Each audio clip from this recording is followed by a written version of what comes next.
ግን አንቀላውጥም። እኛ ቤተክርስቲያን አስተምራናለች፣ በደንብ አስቀጽላናለች። ይህንን ቀብሬ አልሞትም። እኔ ሞት አይቀርም፣ ቀብሬ አልሞትም። ይሄ ለታሪክ ይቀመጥልኛል፣ ለታሪክ ይቀመጣል። የክርስቶስን መነሳት፣ መወለድ፣ መጠመቅ የምታውጀው ቤተክርስቲያን ናት እንጂ ነጃት አይደለም። ነጃት ነው ምንድን ነው? ይጃት አይደለም። አይቻልም። ትክክል አይደለም። አንዳንድ ሰዎች አሁን አስተያየት እየሰጡ ነው። ልጁን መግፋት ጥሩ አይደለም፣ ለቤተ ክርስቲያን ልስራ ብሎ ሲመጣ ተረባርቦ ሃይማኖቱን እንዲለውጥ ምናምን ማንም አላለም። እጠይቃለሁ አሁንም ሄኖክ ኃይሌ ኦርቶዶክስ ከመሆኑ በፊት አሁን መምህር ተብሎ ማህበረ ቅዱሳን ገብቶ ፕሮሞሽን ተሰርቶለት የኦርቶዶክስ ተጠያቂ ሊቅ ከመሆኑ በፊት ሃይማኖቱ ምን ነበረ? አምጡልኝ። ሃይማኖቱ ምን ነበር? የየትኛው ቸርች ነበር የሚያገለግለው? ስንት ሃይማኖት ነው የቀየረው? ይኸው እየጠየቅኩ ነው። እናንተ የምታውቁት አሁን ነው። አምጥቼዋለሁ በይፋ ዘመድኩን በቀለ ይሄን ብሏል። የት ቸርች ውስጥ ነበረ? ጴንጤዎቹ እየጻፉለት ነው።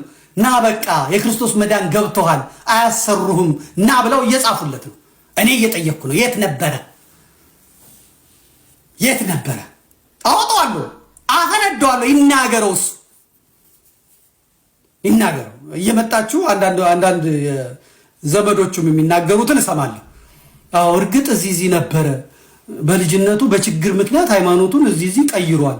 አሁን ግን ከተመለሰ በኋላ እና ኦርቶዶክስ ከሆነ በኋላ እንደዚህ ሲያገለግል ምቀኝነት ነው ይሄ ምናምን የሚለዋል። ይንገረን። እኔ አውቃለሁ። ይንገረን። ችግር የት እንደከተተ አውቃለሁ። የአባት ያለ መኖር ቤተክርስቲያን እንዴት እንዳደረገ አውቃለሁ። እንዴት እንደተሰቃየ በማጣት አውቃለሁ።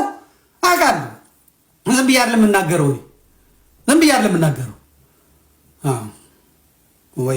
ወይ ሂድ ወይ ተናገር። አቡነ አብርሃም አያስጥሉም፣ አያድኑም። አቡነ ኤርሚያስ አያድኑም። እና አቡነ ኤርሚያስንም ፕሮጀክት የምናውቀው ነው። እነ መንጀታን እዛ ደብረ ሊባኖስ ልከው፣ እነ ቴዲን ላሊበላ ልከው ጳጳስ አዲስ ስርዓት አዲስ ባህል ለማምጣት ጠንካራ የእናንተን ደጋፊ ለማምጣት በአቡነ ዲዮስቆሮስ የተቋቋመውንና ወጣት መነኮሳት ከአሜሪካ ከአውሮፓ እየሄዱ እየመነኮሱ ቦታ ይዛችሁ ጠብቁ የተባለውን እናውቃለን። ቤተክርስቲያኒቷ በመንፈስ ቅዱስ እንድትመራ እንጂ እኛ በዚህ እንዘጋጅ እናንተ በዚህ ተዘጋጁ። ጎጃሞች ተዘጋጅተዋል፣ ጎንደሮች ተዘጋጅተዋል፣ ምኖች ተዘጋጅተዋል ብሎ ነገር ኦሮሞዎች በዚህ ተዘጋጅተዋል። እግዚአብሔር ይፈርዳል። በዚህ አያያዝ ዝም ብለን ከቀጠልን ሰንበት ትምህርት ቤት ይዋጣል። በዚህ አያያዝ ዝም ብለን ከቀጠልን ማህበረ ቅዱሳን ይዋጣል። በዚህ አያያዝ ዝም ብለን ከቀጠልን ቤተ ክህነቱ እድሜ የለውም። ቃል ለሰማይ ለምድር ከምላሴ ፀጉር ይነቀል። ቤተ ክህነቱ እድሜ የለውም። አሁን ገንዘቡን እየቆረጡበት ነው። ካህናት የሚከፈል ደሞዝ የለም። መንግስት እየወሰደበት ነው። ከዛ ጳጳሳቱ ብቻ ይቀራሉ ህንፃ እያከራዩ ለመኖር። ከዛ ካህኑ ይርበዋል። ከዛ ካህኑ እናንተ እርስ በርሱ ከዳር ቆሞና አብይ አህመድ ያሉ እስላሙ አብይ አህመድ ከዳር ቆሞ ያያል። በጌታ ስም የሚለው እሱ አሜሪካንን አውሮፓን ለማስደሰት እንጂ አብይ አህመድ እስላሙ ይሄን ነው። ይሄን በደንብ አስምሩበት። የምናገረው ነገር ይመራል። አዎ ይመራል። ዋጠው ጋጠው። የኔ መርሃ ግብር ነው። የኔ መርሃ ግብር ነው። ለምንድን ነው ትግሬዎቹ ሄኖክን የከበቡት? ለምንድን ነው ጎጃሞቹ የከበቡት? በተለየ መልኩ ማለት ተጠያቂ ሊቅ ጠፍቶ ነው አይደለም። መጣባለሁ። የብርሃን እናትን አይተናል፣ የምናምን አይተናል፣ መጣባቸዋለን። ገጽ በገጽ እያመጣው የፕላጃሪዝምን ጉዳይ አመጣዋል። ኮፒራይት ተሰራይ ነበርኩ። የኮፒራይት ሶሳይቲ ዋና ጸሐፊ ነበርኩ። ዋና ጸሐፊ በዓለም አቀፍ ሕግ መሰረት ስሟገት ስታገል የነበርኩ። የሚፈቀደው ከጽሁፍ እንኳን ስንት መስመር እንደሆነ በሕግ ተደንግጎ ነው ያለው። ሙሉ መጽሐፍ ገልብጠህ እየወሰድኩ አቤት እሱን የመሰለ ጸሐፊ የለም ምናምን። እዛ የምታሞኘውን አሞኝ፣ ሲጀመር እኔ ስወለድ ጥይት የተተኮሰልህ ነበር አሉ እና እንትን ሰምቻለሁ ማለት ነው። የሆነ ንቁ ነበርኩ ማለት ነው።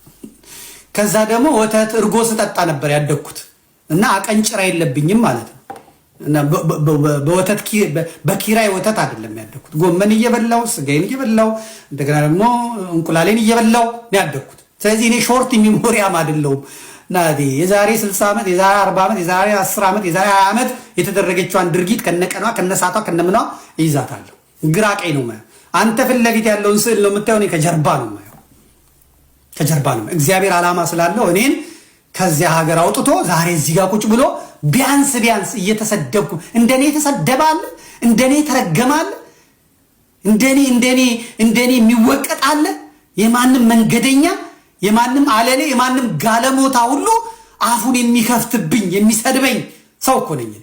ይሄ ሁላ ግን ለራሴ ክብር አይደለም፣ ለራሴ ክብር አይደለም። እንዴ ቤተክርስቲያን እንዴት እንደምትጋጥ መቻጣሁት ማረጋግጦኝ አይደለም። አንዳቸውም አልተሳካላቸውም። አንዳቸውም ይሁላ ሞገስ ይሁላ ክብር አባቶቼና ቤተክርስቲያን ስለምትጸልይልኝ ነው። አባቴ ስማ